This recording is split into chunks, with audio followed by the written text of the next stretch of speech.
les cas de Covid repartent à la hausse, portés par un nouveau variant appelé Frankenstein. Il y a davantage de passages aux urgences et davantage de consultations chez les médecins. Alors faut-il s'en inquiéter? Quels sont les symptômes? Réponse à Lille avec Marion Fiat et Thierry Chartier. Il y en a partout, dans la rue, au bureau et même dans les cabinets de médecins. Les masques sont de retour, collés au visage.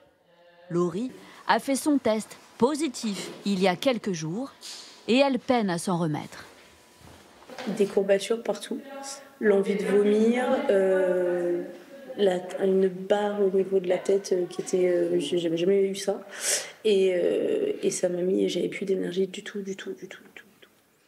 Dans ce cabinet médical, entre 5 et 10 consultations par jour pourraient être des Covid. Mais sans test, pas facile de le reconnaître d'emblée, d'autant que les symptômes de ce variant, appelé Frankenstein, sont très différents des variants de 2020. Alors justement, ces symptômes qui étaient un peu caractéristiques au début du Covid se sont un peu estompés, à savoir par exemple l'anosmie, le fait de perdre l'odorat. On en voit moins, ça ressemble plus aujourd'hui à une rhinopharyngite telle que celle qu'on pouvait rencontrer avant le Covid. Le nombre de tests positifs augmente, 1 sur 4 contre 1 sur 10 l'année dernière à la même époque. Dans cette pharmacie, 150 autotests ont été vendus en 10 jours.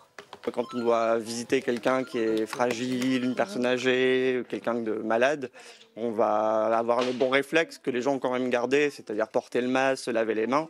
Donc les gens aiment savoir s'ils ont le Covid ou la grippe afin de protéger les autres. La vaccination contre le Covid ne démarrera que le 14 octobre, pas avant. Elle peut être couplée avec celle de la grippe et elle est fortement recommandée à certaines personnes plus vulnérables. Au plus de 65 ans, les personnes vont recevoir un bon à la maison. Au moins de 65 ans qui ont des maladies chroniques, également femmes enceintes, leur entourage. En attendant, les gestes barrières fonctionnent toujours. Éviter les contacts et porter un masque.